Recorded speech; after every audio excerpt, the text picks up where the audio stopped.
अब देखेंगे कि पार्ट 4 लैंग्वेज फर्स्ट इंग्लिश है, लेकिन यदि आपके एडमिट कार्ड में पार्ट 4 लैंग्वेज फर्स्ट में वहाँ पे हिंदी शो कर रहा है तो आपको हिंदी बनानी है क्वेश्चन नंबर 91 से 120 तक। तो अभी हम 91 से 120 तक उसी का हल करेंगे। इसको छोड़ करके बढ़ते हैं आगे और हिंदी के पार्ट की ओर आते हैं। यहाँ से देखेंगे, यहाँ पे स्पष्ट लिखा हुआ है कि परीक्षार्थी भाग 4 प्रश्न संख्या 91 से 120 के प्रश्नों के उत्तर केवल तभी दें यदि उन्होंने भाषा 1 का विकल्प हिंदी चुना हो। यदि आपके एडमिट कार्ड में भाषा 1 में लैंग्वेज फर्स्ट में हिंदी है तब आप यहाँ से बनाएंगे 91 से आगे 120 तक, और यदि आपके भाषा 1 में इंग्लिश है तो आप पहले इंग्लिश का हल करेंगे। और आपने तो हल कर लिया होगा, अब करना क्या है, अब आपको आंसर मिलाना है। तो चलिए बढ़ते हैं प्रश्न की ओर। गद्यांश को आपने पढ़ा, सवाल भी बनाए, अब चलिए आंसर मिलाते चलते हैं। निम्न में से कौन सा शब्द भिन्न है? मित्र, वीरता, मित्रता, मनुष्यता।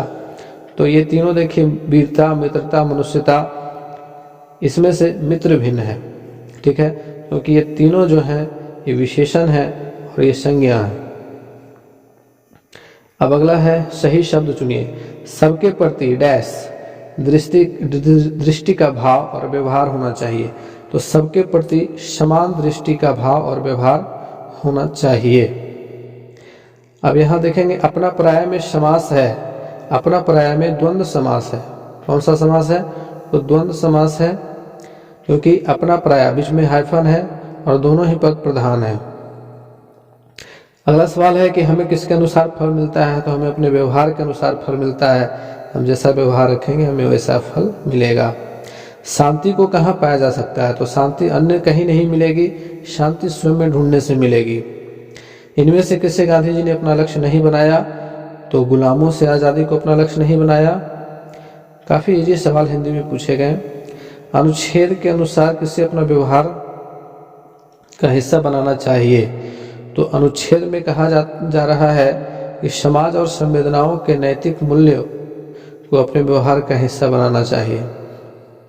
अगला सवाल है कि गांधी जी विश्व नेता बने क्यों?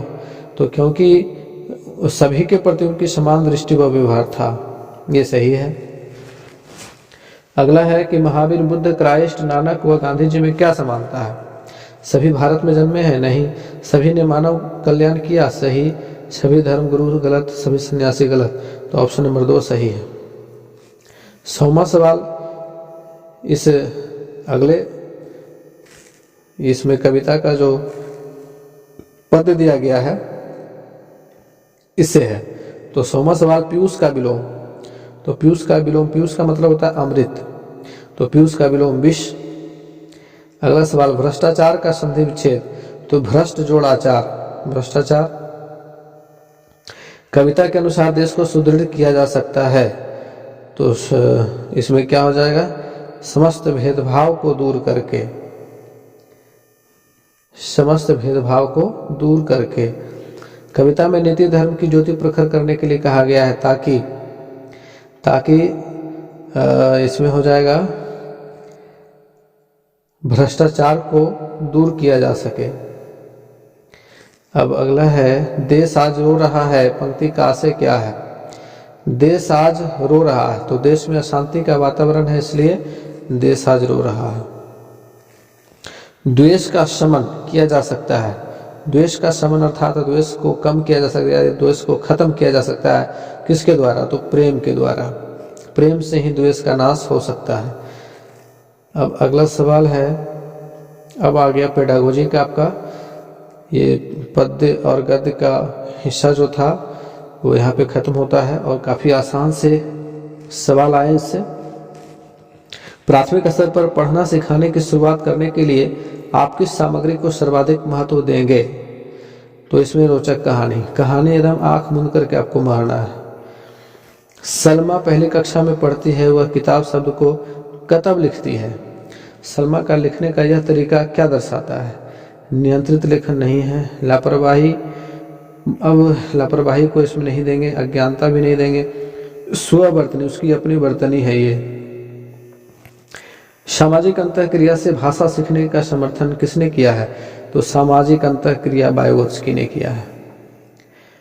बहुत ही आसान से सवाल। द्विभाषिकता और डैश उपलब्धियों का गहरा सकारात्मक संबंध पाया जाता है। द्विभाषिकता और साहित्यिक उपलब्धियों का गहरा सकारात्मक संबंध पाया जाता है, तो यहाँ पे साहित्यिक सही होगा। प्राथमिक स्तर पर पढ़ाते समय आप हिंदी भाषा संबंधी किस पक्ष पर सर्वाधिक बल देंगे? तो प्राथमिक स्तर पर पढ़ाते समय हिंदी भाषा के भाषा प्रयोग पर आप सर्वाधिक बल देंगे, ताकि भाषा मुख्य लक्ष्य वहां पे होगा भाषा सिखाना। मौखिक भाषा का आकलन किस पर सर्वाधिक बल देता है? मौखिक भाषा का आकलन विचारों की क्रमबद्धता पर बल देता है।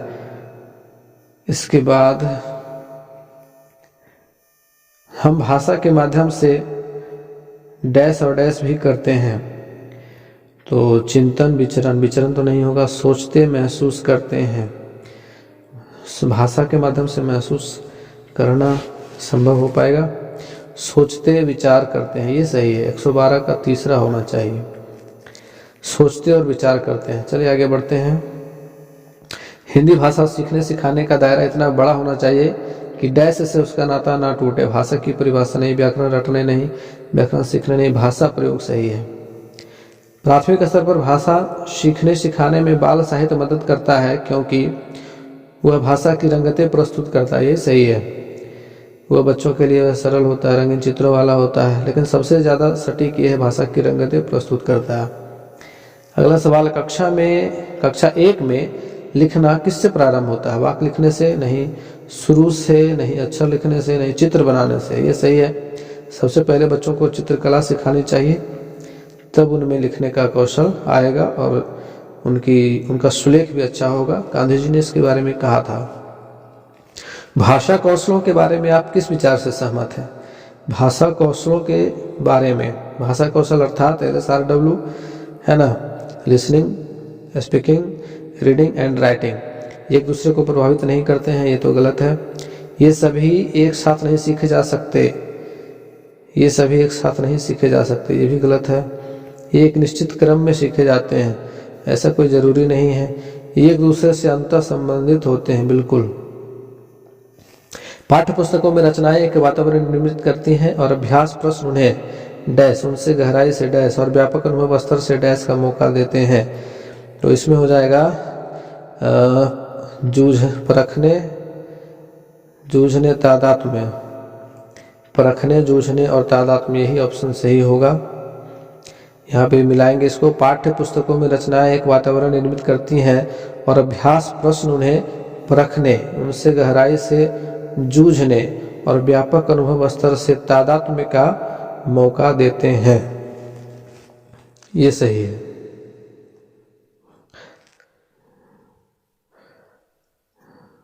लेकिन यहाँ पे जो शब्द है जूझने, इसको देखेंगे, परखने, जुड़ने, तादात्म्य, ये सही है, ये सही होगा। सॉरी, ये नहीं होगा, ये सही होगा, परखने, जुड़ने और तादात्म्य। अब बढ़ते हैं अगले सवाल की ओर। स्किनर के अनुसार, तो स्किनर के अनुसार क्या भाषा सीखना एक अत्यंत जटिल प्रक्रिया है? नहीं, भाषा अनुकरण के द्वारा सीखी जाती है, सही है। अगला सवाल है, प्राथमिक स्तर की पाठ्य पुस्तक में दिए गए प्रश्न को ध्यान से पढ़िए। अगर तुम पापा की जगह होती तो ठेला कहाँ लगाती? ऐसा तुमने क्यों तय किया? यह प्रश्न किससे जुड़ा है? चिंतन क्षमता के विस्तार से, परिवार की जानकारी से, विभिन्न व्यवसायों से, अनुभवों की अभिव्यक्ति से। तो हमारा इसमें चौथा ऑप्शन जो है सबसे बेहतर है, यहाँ अनुभव की अभिव्यक्ति होगी। 120वां सवाल, हिंदी भाषा का आकलन करते समय आप किस बिंदु को सर्वाधिक महत्व देंगे?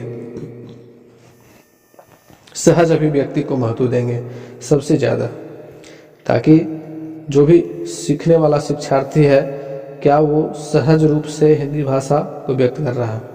तो फ्रेंड्स, हिंदी का यहाँ पे समाप्त होता है।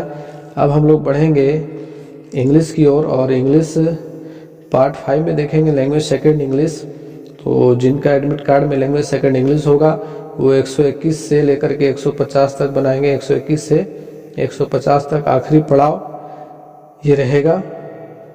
और जिनका लैंग्वेज सेकंड में हिंदी होगा वो 121 से 150 तक उनको बनाना था। तो आपने उम्मीद है कि यदि आपके एडमिट कार्ड में लैंग्वेज सेकंड हुआ होगा तो आप यहीं से 121 से 150 तक आखिरी पड़ाव चलेंगे। तो चलिए देखते हैं कि इसमें से आपका कितना सही रहा होगा। पहला सवाल है, which one of the following words is similar in meaning to the word verify. Para 2 में ये वेरीफाई आया है as used in the passage. Verify का मतलब क्या होता है? तो वेरीफाई का मतलब होता है प्रमाणित करना।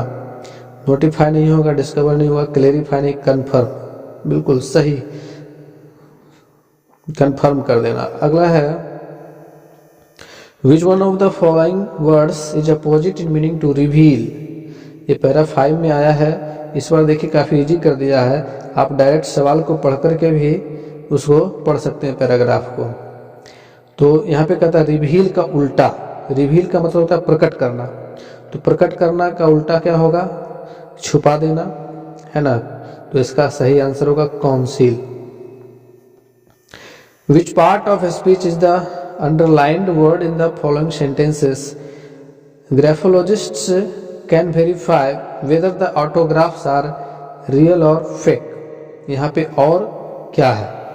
तो और यहाँ पे दो अलग अलग सेंटेंसेस को जोड़ने का काम कर रहा है या शब्दों को जोड़ने का काम कर रहा है। तो सेंटेंस कनेक्टर के रूप में कंजक्शन है ये। अब बढ़ते हैं आगे। Question number 124, which of the following statements is not true. Handwriting is used by graphologist to help couples to determine their suitability to each other, predict about a person's future criminal tendency, nail criminals, verify genuineness of signatures। तो इसका दूसरा option सही होगा, predict about a person's future criminal tendency। ये कथन सही नहीं है और यही हमारा आंसर होगा। बढ़ते हैं अगले सवाल की ओर। A graphologist can give accurate information about. तो इसका सही आंसर क्या हो जाएगा? पहला ऑप्शन ही सही है, setbacks a person is likely to face in future. अगला सवाल है, a person who writes with large letters that cross over to the top line is likely to be aggressive, diffident, outgoing, introverted. तो इसका तीसरा option सही होगा, outgoing. An attention seeking confident person writes with. An attention seeking confident person writes with. तो confidence से भरे हुए लोग लार्ज लेटर्स लिखते हैं, बड़े अक्षर। अगला सवाल है, read the following statements. Graphology has been practised for thousands of years. A person's handwriting reveals everything about him. अब इसका सही आंसर क्या है? तो इसका सही answer, graphologist has been practised for thousands of year. हजारों साल से ग्राफोलॉजी चली आ रही है, ये गलत है। A person's handwriting reveals everything about him. एक व्यक्ति की जो हैंड राइटिंग होती है वो उसके बारे में सब कुछ बता देती है। तो पैसेज के अनुसार आप as, false and B is true के साथ जा सकते हो। अगला सवाल 129, 129 यहाँ पे है।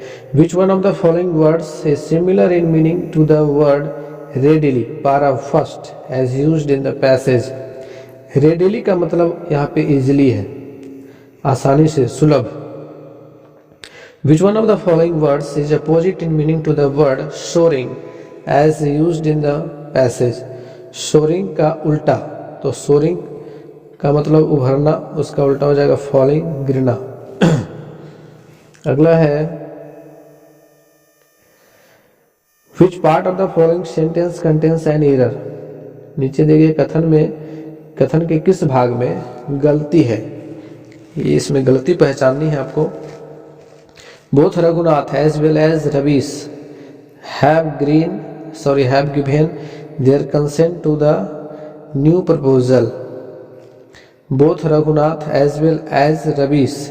तो यहीं पे ऑप्शन नंबर 4 के साथ जाएंगे। पहले ही सेंटेंस के पार्ट में गड़बड़ी है। Both Raghunath as well as Ravish, as well as का प्रयोग यहाँ पे नहीं होना चाहिए। अगला सवाल है, Which of the following is true? People who visit the author to the onset of the summer are। तो इसका सही आंसर है people whom he hardly knows। 132 का पहला आंसर सही है। अब 133वें सवाल की ओर बढ़ते हैं। Which one of the following ploys does the author not use to get rid of unwanted guests? तो इसका सही आंसर है option number first, there is acute water scarcity. अगला सवाल, which of the following does not apply to the unwelcome guests? Unwelcome guests, they are utterly shameless. 135वां सवाल, the postman deliver to the author his rejected manuscript along with a rejection slip। पहला option.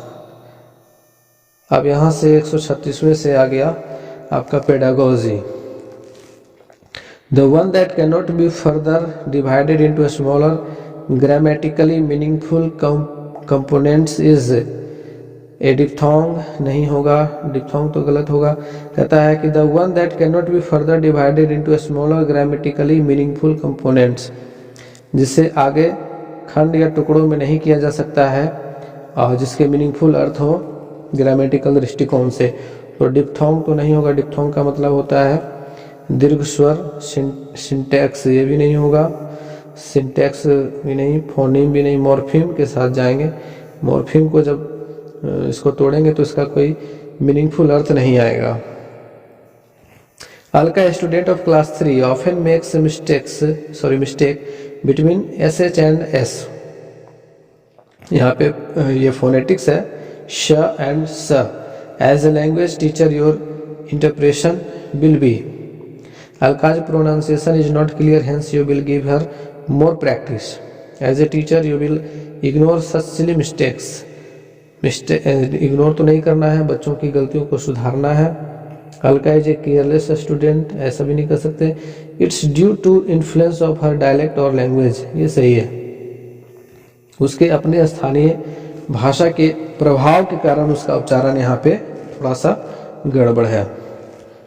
बढ़ते हैं अगले सवाल की ओर। A language teacher asks students to make a butterfly with paper by following her instructions. This activity will help the students to develop paper folding skill, reading comprehension, paper making skill, listening comprehension। तो सवाल को यहाँ समझेंगे कि एक शिक्षक, एक भाषा का शिक्षक अपने छात्रों को एक बटरफ्लाई बनाने के लिए कहता है। उसके अपने निर्देशों के अनुसार, है ना, वो बोलेगा, शिक्षक बोलेगा कि ऐसे ऐसे करना है और छात्र उसको सुन करके बटरफ्लाई बनाएंगे पेपर से। तो यहाँ पे लिसनिंग कॉम्प्रिहेंशन हो रहा है ना। शिक्षक बोलेंगे और छात्र सुनेंगे। यहाँ पे जो बटरफ्लाई बनाने की प्रक्रिया है वो एक निमित्त मात्र है, मुख्य उद्देश्य इसके पीछे है लिसनिंग कॉम्प्रिहेंशन बच्चों का बढ़े। अगला सवाल है, a language teacher asks students to collect flowers to make a flower scrapbook. She also asked them to write the name of each flower in their language and in English। यहाँ पे देखेंगे in their language and English, यहाँ पे multilingualism की बात आ गई, तो पहला ऑप्शन सही है। अब अगला सवाल 140वां। In which of the following the role of the learner is that of an independent learner? Independent learner कहता है, in which of the following the role of the learner is that of an independent learner. स्वतंत्र रूप से शिक्षार्थी की भूमिका में कौन है? तो यहाँ पे देखेंगे teaching learning materials, integrated materials, teaching aid, building as a learning aid. ये नया कॉन्सेप्ट है जिसमें इसको शॉर्ट में बाला कहते हैं, BALA। और इसमें स्कूलों की दीवारों को विभिन्न आकृतियों से विभिन्न कलरफुल बनाया गया है। आप लोगों ने इसके चित्र भी देखे होंगे समाचार पत्रों में, सोशल मीडिया पर, कि बहुत सारे विद्यालय को ट्रेन का रूप दे दिया गया है, या फिर विद्यालय के दीवारों के ऊपर बहुत सारे तरह की चित्रकारियाँ की गई हैं, जिससे कि बच्चों का मनोरंजन के साथ साथ उन्हें एजुकेशन भी मिले। तो इसी को building as a learning aid कहते हैं। अगला सवाल है, creating a reading corner in the classroom helps the children but burdens the teacher. Burden तो नहीं होगा।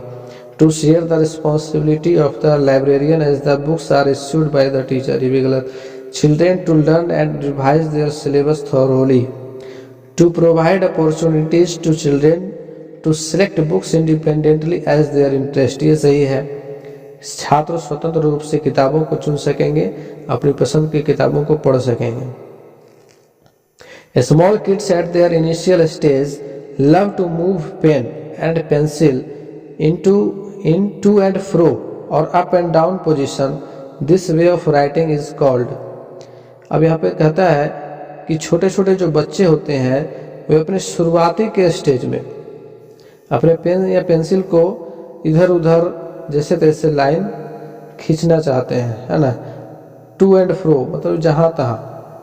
अप एंड डाउन का मतलब इस तरह से ऊपर नीचे। This way of writing is called invented writing, ऐसा नहीं कहेंगे। जिग जैग राइटिंग, ये सही वर्ड है।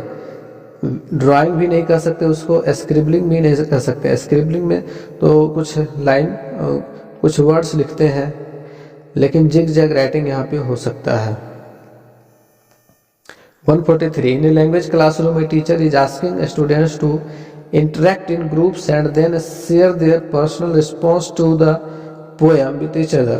This task promotes social interaction as advocated by। यहाँ पे देखेंगे सोशल इंटरेक्शन की बात आई, तो जैसे ही सोशल इंटरेक्शन आएगा तो कौन इसके आंसर होंगे? इसके आंसर के रूप में कौन आएंगे? आप लोगों को तो पता चल गया होगा। इसके आंसर के रूप में वाइगोत्स्की आएंगे। अगला सवाल है, in a language classroom you have asked students to write down the directions for reaching your home from school. When students have written down the directions, they will then present their directions in pairs to each other. This activity will help to increase।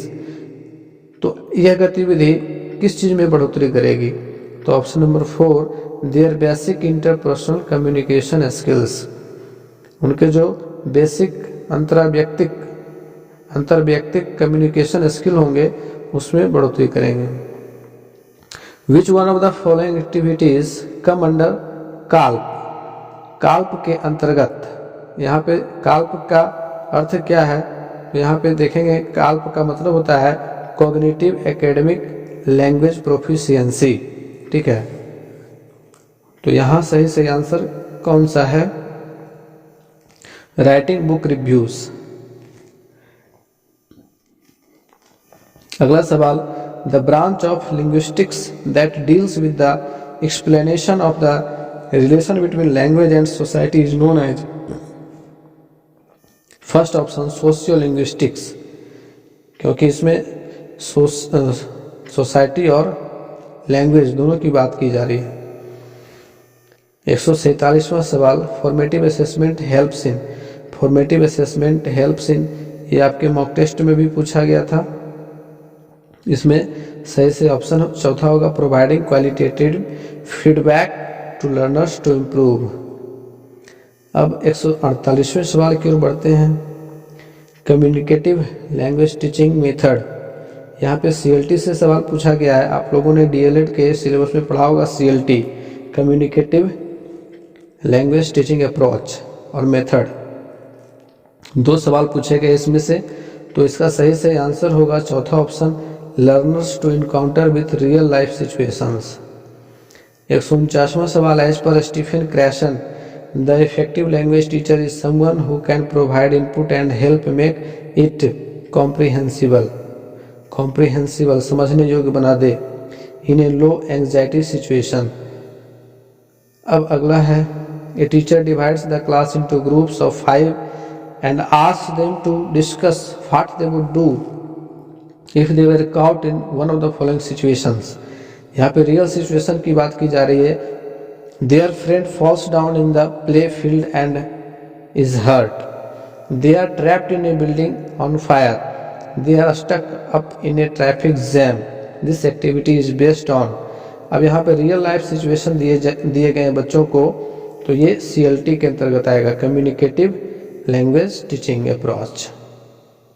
तो friends, ये रहा आपके CTET का answer की, और मुझे पूरी उम्मीद है कि आप लोगों का इस बार रिजल्ट बिल्कुल क्लियर होगा। आप लोग बिल्कुल घबराए नहीं। इन्हीं शुभकामनाओं के साथ आज के लिए गुड बाय। मिलते हैं फिर से अगली क्लास में।